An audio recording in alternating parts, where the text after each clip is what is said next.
के बच्चे बोल सकते हैं, हमारे यहाँ के बच्चे सही गलत का फैसला कर सकते हैं। ये सबसे बड़ा चीज है। पढ़ना मायने नहीं रखता है, क्योंकि एक मूर्ख व्यक्ति भी शासन को चला सकता है। हमारे पास इतिहास रहा है, गवाह है बहुत सारे ऐसे कि मूर्ख से मूर्ख व्यक्ति भी शासन को चलाया है देश का, लेकिन उनके अंदर ज्ञान होना चाहिए। वो सही ज्ञान आपको सही गुरु से मिलेगा। माँ बाप भी आपके गुरु होते हैं, शिक्षक भी गुरु होते हैं। संसार का हर एक क्षण आपका गुरु होता है, जिस क्षण में आप लोगों ने कुछ सीखा, और वो सीख आपके भविष्य में काम आएगी। तो यहाँ से आप लोग एक ही चीज लेके जाइएगा, शिक्षा। हम लोग तो कुछ दे नहीं पाएंगे, ऐसा चीज लेके जाएंगे यहाँ से जो शायद आपको वही चीज दुनिया के हर मोड़ पर, चाहे वो अच्छा हो या बुरा हो, हर जगह पर आपको लड़ना सिखाएगा, हर जगह पर आपको टकराना सिखाएगा, हर जगह पर आपको संघर्ष करना सिखाएगा। यही शिक्षा आप यहाँ से लेके जाओ। तो चंद शब्द मैं आप लोगों के बीच में रखना चाहता हूँ कि यहाँ पर आज समय ऐसा आ गया है कि न्यूज अगर खोलते हैं, हम लोग मीडिया खोलते हैं, तो डायरेक्ट देखते हैं न्यूज में कि कहीं न कहीं मीडिया टीआरपी बढ़ाने के लिए क्या करती है कि एक ही न्यूज बार बार दिखाती है। उसको मसाला चाहिए। अगर कोई लड़ता है तो वो आपका लड़ाई आपको लेके दिखाता है बार बार एक ही रिपोर्ट। कोई हीरोइन आ गया तो उसको बार बार दिखाता है। तो एक चीज आप लोगों से मैं कहना चाहते हैं, देश आजाद हुआ 1947 में, 15 अगस्त 1947 को, तो देश आजादी के पीछे कहीं न कहीं मध्यम वर्ग, शिक्षित वर्ग और सरकार का चौथा स्तंभ जिसे कहा जाता है वो होता है मीडिया, यानी कि समाचार पत्र। भले आज डिजिटल जमाना हो गया, मल्टीमीडिया हो गया, न्यूज डिजिटल हो चुका है, लेकिन वो उस जमाने में जो लिखे लोगों ने, लेखक ऐसे ऐसे हुए जिन्होंने भारत के युवाओं में जोश भरा, देशभक्ति की लहर को रखा, उनके खून खोला, देश को आजाद कराने के लिए दबा। तो आज मीडिया क्योंकि हमारा सही तरीके से दिखा नहीं पा रही है, जैसे हमारे बिंदर सर ने कहा कि आज हमारे यहाँ झारखंड एक ऐसा क्षेत्र है जिसे भारत का आत्मा, रूल ऑफ इंडिया कहा जाता है। भारत की आत्मा मतलब जानते हैं आप लोग कि शरीर से अगर आत्मा निकल जाए तो शरीर क्या होता है? कुछ वैल्यू नहीं है, मिट्टी होता है, क्योंकि मरने के बाद इंसान या तो जला देता है या दफना देता है। तो भारत की आत्मा है झारखंड, लेकिन सही मायने में क्या आत्मा को क्या मिला झारखंड को? आज 40% खनिज संपदा यहाँ से जाता है।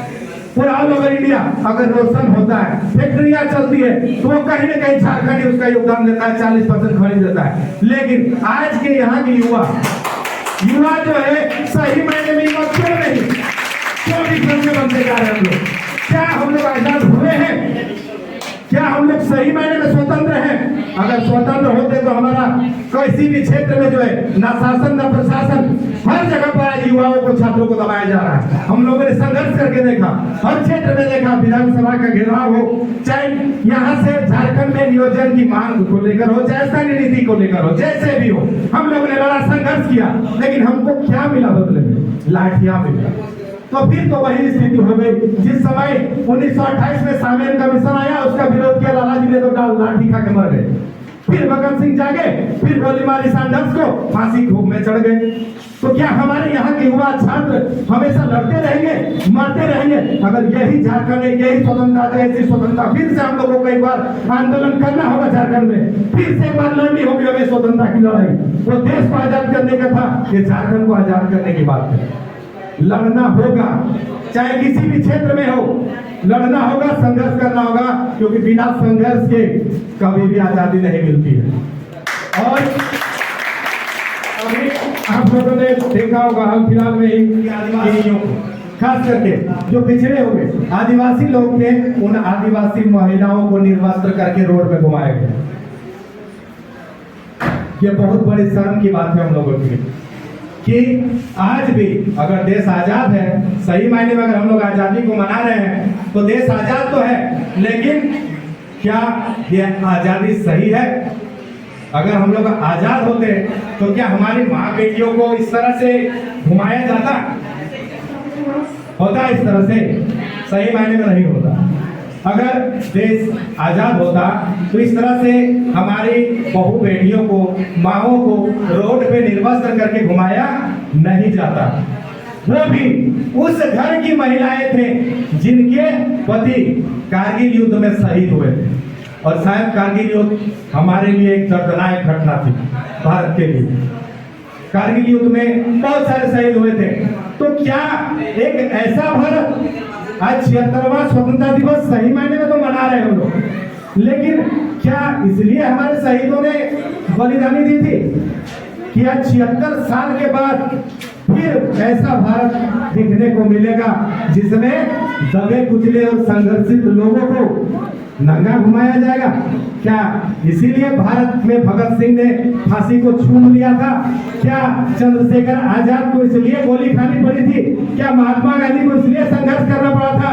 क्या सुभाष चंद्र बोस को इसलिए फरवट पर रहना पड़ा था कि 76 साल के बाद भारत में फिर से एक बार महिलाओं को किया जाए? ये बहुत बड़ा चीज है, सोचने की बात है। और इसीलिए इस बड़ी घटना को लेकर मैं 2 लाइन का शायरी बोलना चाहता हूँ, शायद आपको सुनिए, अच्छा लगे या बुरा लगे। ये चंद्रशेखर आजाद, क्योंकि आजाद के नाम से वही फेमस है, हम लोग जानते हैं। तो चंद्रशेखर आजाद जी के बारे में लिखा गया ये 2 लाइन, चंद लाइन है कि लुटेरा अगर आजाद तो अपमान सबका है। अगर लुटेरा आजाद था तो अपमान सबका है। लुटी है एक बेटी तो लुटा सम्मान सबका है। लुटी है एक बेटी तो लुटा सम्मान सबका है। बनो इंसान पहले, बनो इंसान पहले, छोड़कर तुम बात मजहब की। बनो इंसान पहले, तुम छोड़कर बात मजहब की। लड़ो मिलकर दरिंदों से, हिंदुस्तान सबका, हिंदुस्तान सबका है। दूसरा है ये आज जो है हमारे बीच में मीडिया, सबसे बड़ा चीज है समाचार। आज अगर 3 महीनों तक दबाया गया इस न्यूज को तो क्यों, क्या कारण था? मीडिया ने बहुत सा मसाला मार के हमारे बीच में दिखा दिया न्यूज को। एक से कोई पिक्चर रिलीज होता है, गदर 2 रिलीज हुई थी, 14 बार दिखाएगा मीडिया में ये नया पिक्चर आ गया। कोई अगर सेलिब्रिटी आ जाता है तो उसको बार बार रिलीज किया जाता है। इलेक्शन का मुद्दा आ जाए तो केवल न्यूज में वही दिखता है, लेकिन इस न्यूज को क्यों दबाया गया? क्या इसी दिन के लिए भारत था? तो मीडिया के लिए चंद लाइन मीडिया की बोलना चाहता हूँ, थोड़ा ध्यान से सुनिएगा, आप लोग गौर कीजिएगा, क्योंकि अगर सबसे बड़ा चीज है लड़ने के लिए सुनना पड़ता है, और सुनने के लिए ध्यान से सुनिएगा तभी कुछ बात कर पाइएगा, नहीं तो नहीं कर पाइएगा। वो 2 लाइन आपके बीच में है कि कैसे देश की हालात पर बात हो पाएगी, कैसे देश की हालात पर बात हो पाएगी जब जनतंत्र की आवाज मीडिया ही बिक जाएगी। कैसे देश की हालात पर बात हो पाएगी जब जनतंत्र की आवाज मीडिया ही दिख जाएगी। न लोगों का दर्द, न आंखों का आंसू दिख रहा, न लोगों का दर्द, न आंखों का आंसू दिख रहा। जो है नहीं दुनिया में बस उसका दर्द दिख रहा, जो है नहीं इस दुनिया में बस उसका दर्द दिख रहा। कभी हिंदू मुस्लिम तो कभी चीन पाक सुना, कभी हिंदू कभी मुस्लिम तो कभी चीन पाक सुना। इन खबरों ने ही देश में अराजकता को बुना। कभी हिंदू मुस्लिम तो कभी पाक सुना, इन खबरों ने ही देश की अराजकता को बुना। न लोगों की लाचारी न बेचारी दिखी, न लोगों की लाचारी न बेचारी दिखी, सिर्फ बेबुनियाद कहानियां ही दिखती।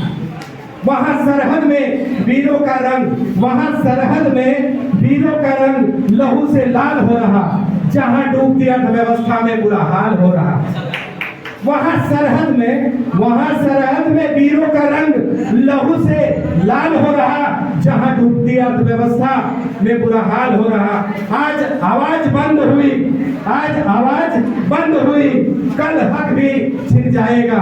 आज आवाज बंद हुई, कल हक भी छिन जाएगा। तब सोचना कौन आवाज बन पाएगा, कौन हमारी आवाज बन पाएगा। ये भले से चंद लाइन है, लेकिन इसमें बहुत बड़ी बात है कि आवाज कौन बनेगा। आवाज आप लोग बनेंगे। आप ही लोग में से कोई भगत सिंह होगा, आप ही लोग में से कोई चंद्रशेखर आजाद होगा, और आप ही लोग में से बिरसा मुंडा होंगे, आप ही लोगों में से कोई विनोद बिहारी महतो होगा, आप ही लोग में से कोई रघुनाथ महतो होंगे। तो फर्क सिर्फ इतना है कि शिक्षा, फिर एक बार आते हैं उसी बात पे कि शिक्षा अगर सही मिले तो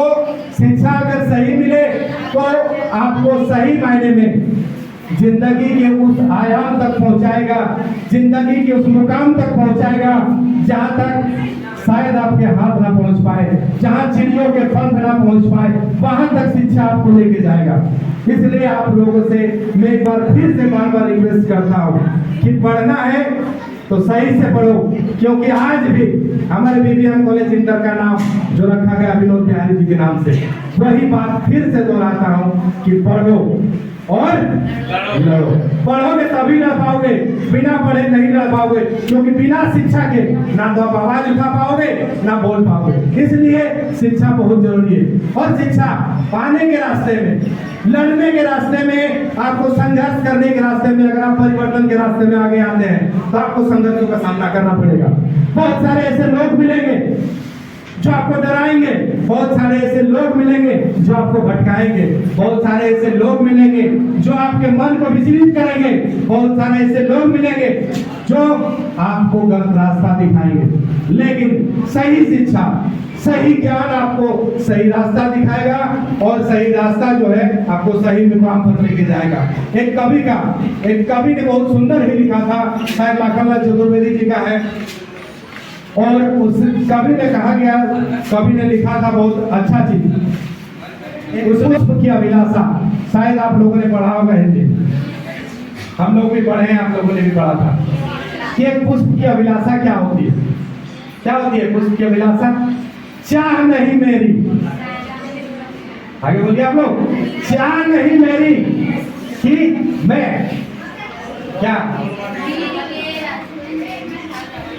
चाह नहीं मेरी कि मैं सुर बालाओं की मालाओं में गूंथा जाऊं, चाह नहीं मेरी कि मैं राजाओं के राज सिंहासन पे छींटा जाऊं, चाह मेरी यही है कि मैं देश के वीर जवान जिस रास्ते में जाते हैं उस रास्ते में मैं फेंका जाऊं। ये पुष्प की अभिलाषा होनी चाहिए। तो कविता के माध्यम से उन्होंने एक ही चीज कहा था कि पुष्प आप लोग हैं, वो फूल आप ही लोग हैं, फूल का गुच्छा आपके अंदर में है, जख्म दर्द का गुच्छा आपके दिल में है और आप ही लोग वो फूल हैं। इसलिए अपने अंदर के फूल को, देशभक्ति के पुष्प को मुरझाने मत दीजिए। धन्यवाद। शायद समय भी बहुत ज्यादा हो गया है और आप लोग जाने से पहले यहाँ से प्रसादी लेके जाइएगा और इसके साथ ही जो है स्वतंत्रता दिवस की ढेर सारी बधाई आप लोगों को फिर से एक बार। और आने वाले जो हम लोग का कार्यक्रम होगा वो 5 सितंबर शिक्षक दिवस का कार्यक्रम होगा और हम लोगों की भरपूर इच्छा है और प्रयास रहेगा कि 5 सितंबर का कार्यक्रम जो है वो अच्छे तरीके से हम लोग बनाने का प्रयास करें। एक बार फिर से भारत माता की जय, जोहार झारखंड, जय झारखंड। जिसमें से हमारे यहाँ बीबीएम कॉलेज की 2 लड़कियां पार्टिसिपेट की थी, लिखे थे अपना, ऐसे लिखे थे कि कोरोना काल में किस तरह उन्होंने पढ़ाई को जारी रखा। बाबू चुप हो जाओ, अरे बाबू थोड़ा सा चुप हो जाओ, शांति से सुनो। यहाँ पर जो है यहाँ की 2 लड़कियां राष्ट्रीय लेवल पे, पूरा भारत लेवल पे ऐसे कंपटीशन हुआ था, उसमें से टॉप 10 में हमारे इस कॉलेज की 2 लड़कियां आई थी। दोनों को मोबाइल मिला, दोनों को बाई पोस्ट जो है उनके पास जो उनका प्रमाण पत्र दिया गया था वो भी आया था कोरोना काल के बाद। उसके बाद ऑल ओवर झारखंड में हमारे यहाँ पर गीत प्रतियोगिता हो गई थी, करम गीत प्रतियोगिता, उसमें भी लड़कियों ने भाग लिया। बरजोलिया की लड़की जहाँ से मुरली सर आते हैं, जहाँ से दीपक आता है, छोटा सा जगह, नदी किनारे का छोटा सा जगह, वहां से लड़कियां जो है अगर ऑल ओवर इंडिया में टॉप 10 में आती है ऐसे प्रतियोगिता में, करम महोत्सव ऑल झारखंड में अगर बच्चियां टॉप 10 में आती है, और टॉप 10 में क्यों, यहाँ की लड़कियां फर्स्ट आती है करम महोत्सव में, सांस्कृतिक कार्यक्रम में, तो कहीं न कहीं आप लोगों में प्रतिभा का कमी नहीं है, कमी है। हीरा जो होता है ना वो कहाँ मिलता है, हीरा पाया कहा जाता है, कोयले के खदान में, क्योंकि पूरा खदान जो है काला होता है, लेकिन कोई ऐसा खदान में ही होता है हीरा, और हीरा को परखने वाला पारखी चाहिए। बिना परखने वाला ना रहे तो हीरा भी पत्थर होता है और वो बेकार हो जाएगा। क्योंकि कोयला खोदते खोदते अगर हीरा भी मिल जाए मजदूर को तो फेंक देगा, क्योंकि उसको तो मालूम नहीं है, वो जानता नहीं है। तो यहाँ पर आप लोगों को ऐसे ऐसे शिक्षा के बारे जो आपको तराशेंगे, जो आपको भविष्य के लिए तैयार करेंगे। हमारा उद्देश्य यही था इस कॉलेज को खड़ा करने का कि हमारे इस क्षेत्र में जो भी बच्चियां हैं, जो कमजोर वर्ग के बच्चे आते हैं, जो कम, जिनके गार्जियन जो है, जिनका इनकम आउट ऑफ सोर्स बहुत कम है, आज हमारे यहाँ पर जो भी बच्चे पढ़ रहे हैं वो मिनिमम फी है 100-150 फी, कोई बड़ा चीज नहीं होता है। आज हमारे यहाँ बगल में बहुत सारे बड़े बड़े स्कूल है, खास करके मेरा बच्चा भी स्कूल में पढ़ता है, उनका फी 800 रुपया मंथ है। और फिर बस से, आज स्कूल बस बहुत सारा चार्ज है, लेकिन फिर भी यहाँ पर हम लोगों ने यही चीज सोचा था कि एक शिक्षा के क्षेत्र में क्रांति लाएंगे। क्योंकि हम लोगों ने विनोद बिहारी महतो जी के पढ़ो लिखो, आज बीपीएम इंटर कॉलेज नाम लिखने का एक उद्देश्य कोई नहीं है, हमारा राजनीतिक उद्देश्य नहीं है, हमारा एक ही उद्देश्य था हम लोगों का कि शिक्षा के क्षेत्र में हम क्रांति लाएंगे, चाहे जैसे भी हो। पढ़ा, मैंने भी पढ़ा, आपने भी पढ़ा, बहुतों ने, लेकिन पढ़ के अगर इस क्षेत्र में था, अगर तो 4 लड़के अगर यहाँ पर खड़ा हो जाए, बीबीएम कॉलेज की लड़की एसएससी जीडी में निकाल चुकी है, उनका सिलेक्शन हो गया, ये कम बड़ी बात नहीं है। छोटा सा संस्था है, दिल है छोटा सा, आशा बहुत बड़ी है हमारी। तो हम लोग जो है प्रयास करेंगे, मरते दम तक प्रयास करेंगे, जब तक मैं यहाँ रहूंगा तब तक प्रयास करेंगे कि यहाँ का हर एक बच्चा, छोटा से छोटा निम्न वर्ग का बच्चा जिस दिन जॉब प्राप्त कर लेगा, नहीं जॉब कर सके कोई जरूरत नहीं, सबको नौकरी मिल जाए, लेकिन सही मायने में अगर शिक्षित हो जाए तो समाज में वो बच्चा खड़ा होकर बोल सकता है, 10 के सामने खड़ा होकर लड़ सकता है, और सही मायने में उस दिन स्वतंत्र होंगे हम लोग।